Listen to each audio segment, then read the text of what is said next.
She wouldn't eat. He said it was nothing. Then one night, she told me the truth, and I made a call right away. The detective's name was Johnson. He had 17 years on the force, a coffee stain on his left cuff he hadn't noticed yet, and the kind of face that had stopped being surprised by anything a long time ago. He sat in my living room at 1:52 in the morning, and he looked at me the way you look at someone who just stepped off a ledge and somehow, impossibly, landed on their feet. If she hadn't told you, he said quietly, you'd have been dead by Christmas. I didn't cry. I should have. I just kept thinking about the cookies. 2 hours I'd spent on those cookies. Chocolate chips, slightly underdone in the center the way Emma liked them, or the way I thought she liked them. I'd shaped them into little stars because she'd mentioned once that stars were her favorite shape. I'd cooled them on the rack, arranged them on her pink plate with the bunny in the center, and brought them to her like an offering. She'd looked at them with those enormous blue eyes, and her whole body had gone rigid, like I was pointing a gun at her, not a cookie. I thought I was failing as a stepmother. I thought she just didn't like me. I had no idea she was trying to save my life. Let me go back, because this story doesn't start with a detective in my living room at 2 in the morning. It starts 18 months earlier, with a dating app, a man with a photograph that didn't look like a dating app photograph, and a voice on the first phone call that made me sit down because I wasn't sure my legs were going to hold. I was 34. I'd been divorced once,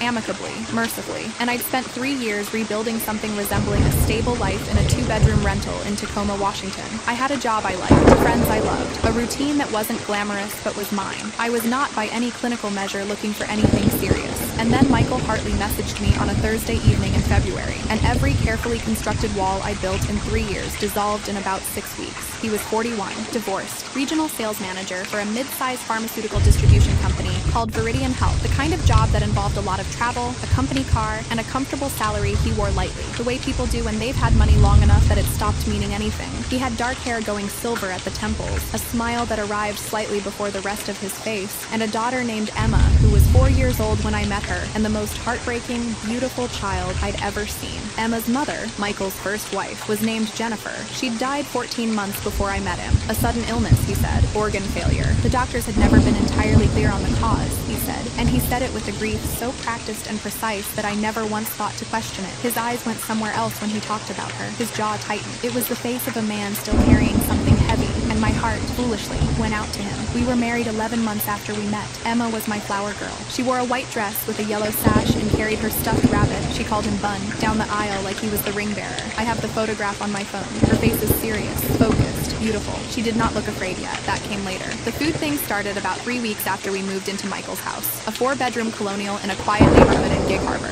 A 40-minute drive from downtown Tacoma. Big yard, good school district. Exactly the kind of house that is supposed to mean something. I made pancakes the first morning. Buttermilk. Because Emma had said pancakes, with a kind of reverence that told me it was a significant food. I cut them into triangles, added a face in blueberries, and brought them to her at the kitchen table feeling, I'll admit, slightly proud of myself. She looked at the plate. Her hands, resting on the table, started to tremble. Not dramatically, barely visibly. Just a fine, barely perceptible tremor, like a wire with too much current running through it. She stared at the pancakes with those big blue eyes, and she did not eat them. She's still adjusting, Michael said from behind his phone. Leave it, so I left it. I told myself it was normal. New house, new routine, grief she was still processing. She was 4. She was allowed to have complicated feelings about food. I moved on, but she didn't eat the pasta at dinner. She didn't eat the grilled cheese the next morning. She didn't eat the scrambled eggs, the chicken strips, the apple slices cut into fans the way I'd read online that kids found appealing. She would sit at the table politely and watch the food and not eat. And when the meal was over, she would carry her plate to the counter and say, "Thank you, Rachel," in a small formal voice and disappear back to her room. I spent 90 minutes once making homemade mac and cheese from scratch. She looked at it like it might detonate. Every time I mentioned it to Michael, he had a different explanation ready. She was grieving. She was testing boundaries.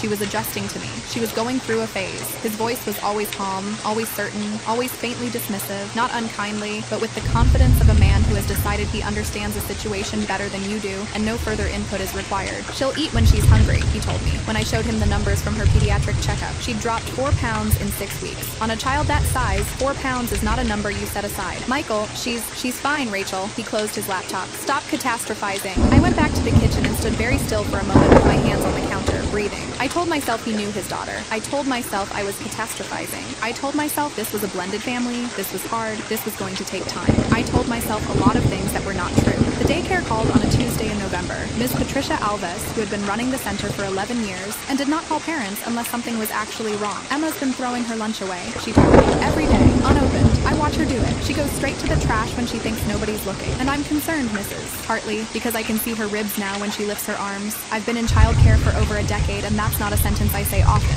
My stomach dropped somewhere past the floor. How long has this been happening? I asked. Since September, she said. I should have called sooner. I'm sorry I didn't call sooner. I called Michael. He was in a sales meeting in Bellevue. He texted back 15 minutes later. Behavioral. Kids do this. Don't panic. I sat in the parking lot of a Walgreens and looked at that text for a long time. His own daughter's ribs were showing, and he texted me, don't panic. Something shifted, very quietly, somewhere inside me. Not alarm, not yet, but a door I hadn't noticed before was beginning, very slowly, to open. I just didn't know yet what was on the other side of it. I made an appointment with the pediatrician, Dr. Sonia Maida, who had graduated from UW School of Medicine and had, according to her profile, a specialty in childhood nutrition and anxiety disorders. I brought Emma in without telling Michael. I told myself it was because he'd make it a fight. That was partly true. The other part was that something in me was starting to not trust him with information about his own daughter's health, and I didn't yet have language for why. Dr. Mehta examined Emma thoroughly. Emma was cooperative, quiet, serious. She always seemed more like a small adult than a 5-year-old, like she'd had childhood burned out of her early. When Dr. Maida asked if her tummy hurt when she ate, Emma looked at her hands and said no.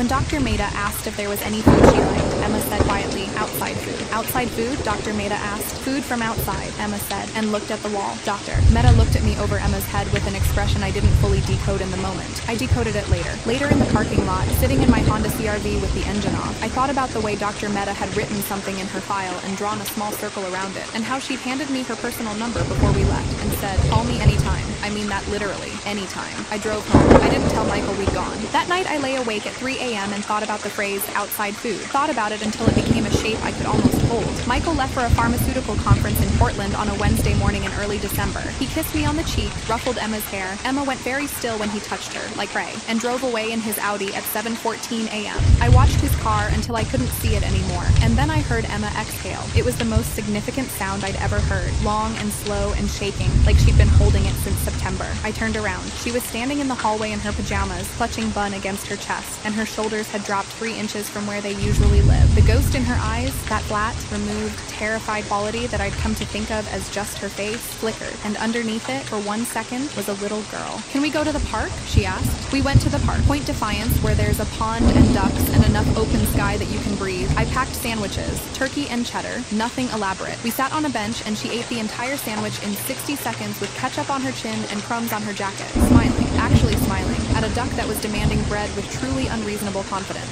I cried behind my sunglasses. My hands were steady, barely. Same food I'd been making for 2 months. Different location, different child. That night, back in the house, I set pasta on the table. Emma sat down. She looked at it. Her shoulders went back up to their usual position, right next to her ears. She pushed the plate away and went the color of old paper. Same child, same pasta, completely different reaction. I sat across from her and looked at her, and something crystallized in my chest so fast it hurt. Not fear, not confusion, clarity. Emma, I said very carefully, can I ask you something? And you don't have to answer if you don't want to. She looked at me, those huge eyes. Are you scared of the food, or are you scared of something else? She looked at the table. Her small fingers traced a pattern on the wood that didn't mean anything. I'm not hungry, she said, and went to bed. I did not sleep. 1:09 a.m. I know the exact time because I'd been lying awake checking my phone, the way you do when your body is too alert for your mind to justify the alertness. The bedroom door creaked open. My heart stopped, then started again. Emma stood in the doorway in her dinosaur pajamas, Bun crushed against her chest with both arms, his seams visibly straining. She was shaking, not just her hands, all of her. A fine, full-body tremor that looked like a child standing in cold wind, except the house was warm. She crossed the room in 4 steps, climbed onto the bed without asking, pressed her lips directly to my ear. I can only talk, she breathed when Daddy isn't watching. My blood didn't run cold. It stopped completely, like someone had just pressed a pause button somewhere in my chest. I wrapped her in the duvet, both arms all the way around. She was so small, I could feel every rib. Daddy's in Portland, baby, I said, and my voice was steadier than it had any right to be. He can't hear us.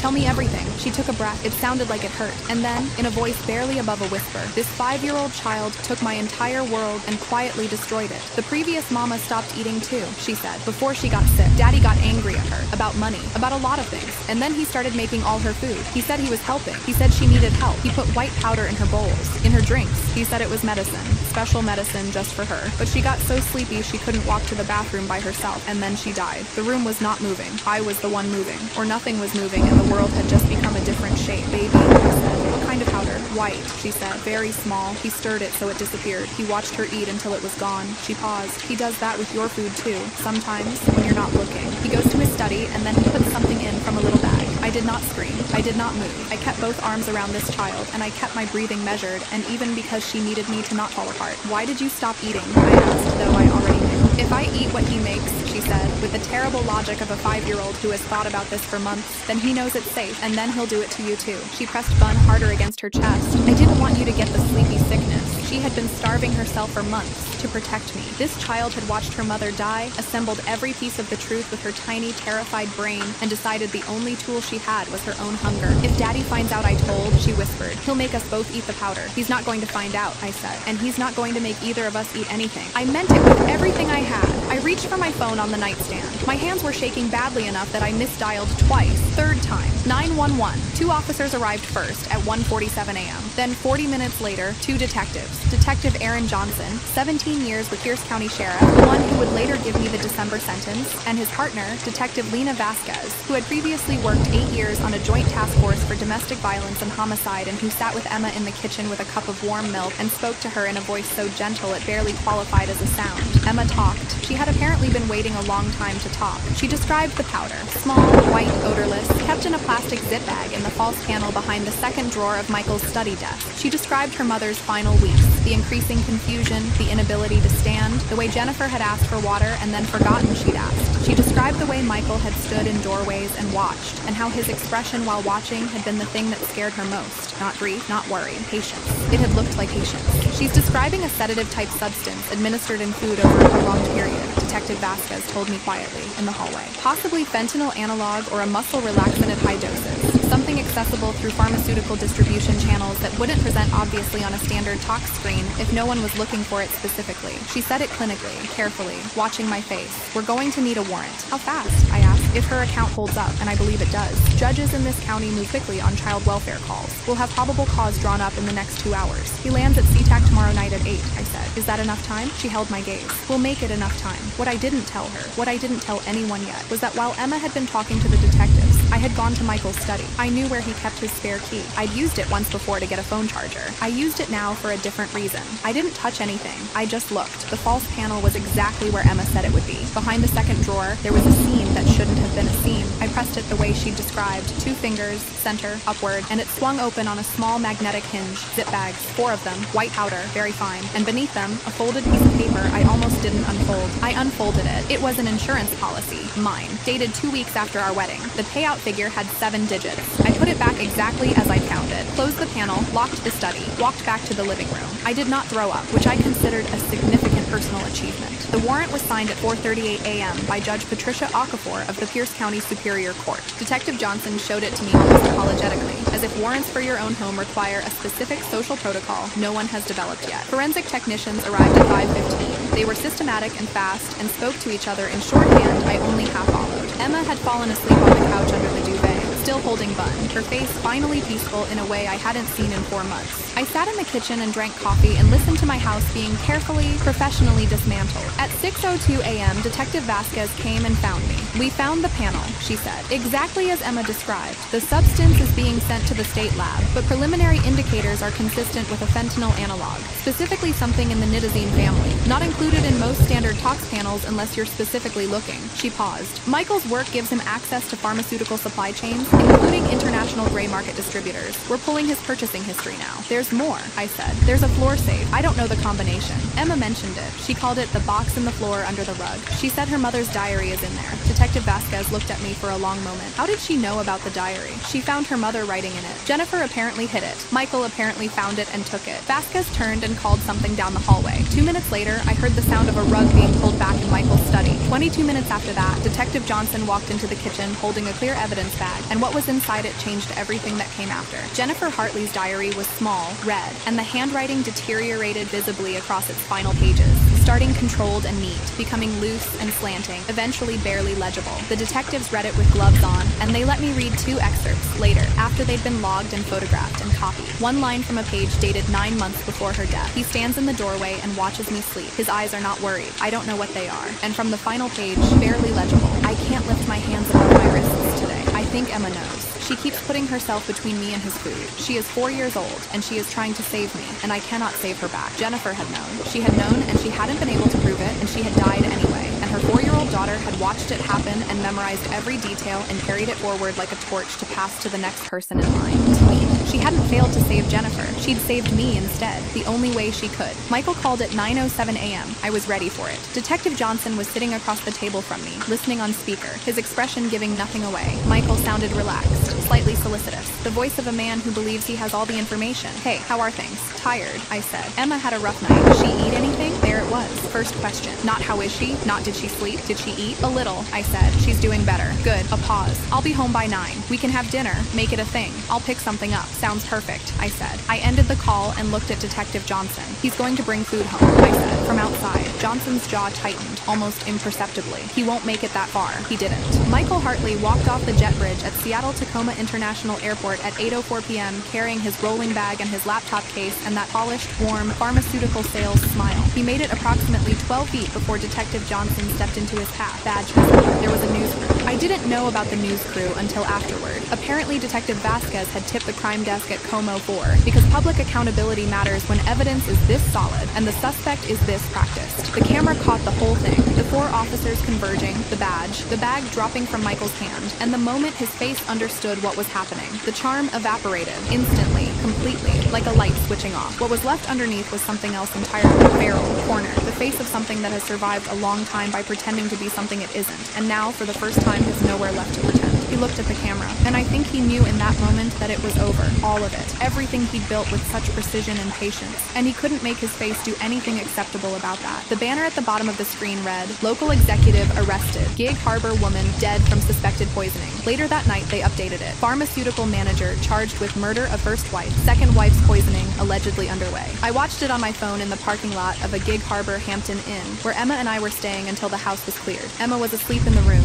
She had eaten 2 slices of room service pizza and drunk an entire glass of apple juice and fallen asleep before 9 p.m. with the peaceful, sudden unconsciousness of a child whose body has remembered what safe feels like. I sat in the car and watched the news clip 3 times and then put my phone face down on the passenger seat and breathed. The formal charges came 7 weeks later. The state lab confirmed nitazene compound in the bags from Michael's study, specifically metanitazene, a synthetic opioid roughly 100 times more potent than morphine, available through certain international gray market pharmaceutical channels, and almost entirely absent from standard toxicology panels. Jennifer's body was exhumed. A second autopsy, conducted by the state's forensic pathologist, Dr. Marcus Ellery, found trace metabolite evidence consistent with prolonged low-dose metanitazene administration, consistent specifically with exactly what Emma had described. 2 insurance policies. Jennifer's, which had paid out $1.2 million following her death. Mine, taken out 13 days after our wedding. Identical structure, identical payout. Exhibit A through Exhibit R. I know because Michael's defense attorney, a very expensive one from Seattle named Bradford Hale,